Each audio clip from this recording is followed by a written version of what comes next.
আমার বেলকনিটার কি অবস্থা! আসলে বউ অসুস্থ দেখে কোনো কিছু ঠিক করতে পারে না। সবকিছু আমাকেই ঠিক করতে হবে। সবকিছু এলোমেলো হয়ে রয়েছে বৃষ্টির কারণে।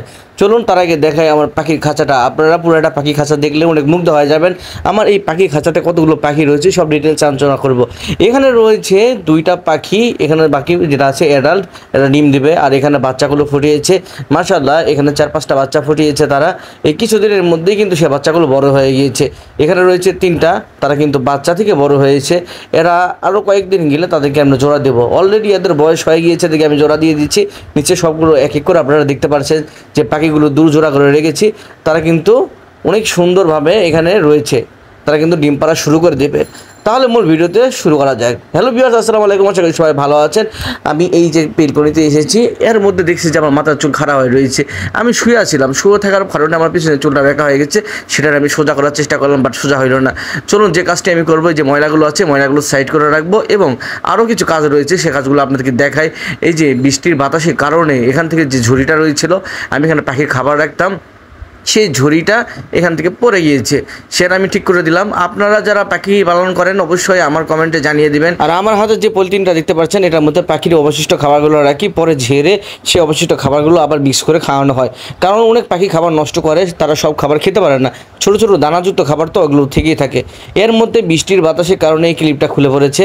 আমি এক এক করে তাদের খাবারগুলো চেঞ্জ করে দিচ্ছি। খাবার চেঞ্জ করার আগে যে অবশিষ্ট খাবারগুলো থাকে এখানে আমি ঝেড়ে রাখি, কারণ ফাইনালি পরে আবার ঝেড়ে এই খাবারগুলো মিক্স করে খাওয়ানো যায়। পাখি কিন্তু সব খাবার একবারে শেষ করতে পারে না, কিছু খাবার থেকেই যায়। সেই জন্য তাগুলো ঝেড়ে পলিথিনের মধ্যে রেখে দিই, আবার এক্সট্রা খাবার আমি অ্যাড করে দিই। তাহলে পাখি খেতে সুবিধা হয়। তারা কিন্তু অনেক খাবার নষ্ট করে, তাই এই জন্য অল্প করে দেওয়াই ভালো। দুজন পাখি অল্প করেই খাবার খায়। এখানে সব খাবার ঝেড়ে এভাবে রেখে দিই। যখন দেখি যে খাবারের খোসাগুলো বেশি হয়ে যায়, সব খাবার ফেলে দিই।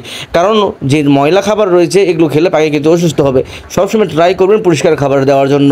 আমি সবসময় চেষ্টা করি ফ্রেশ খাবারটা পাখিদের দেওয়ার জন্য। একটা মানুষ যেরকম ফ্রেশ খাবার খায়, তাদেরও তো আশা আছে একটু ফ্রেশ খাবার খাওয়া।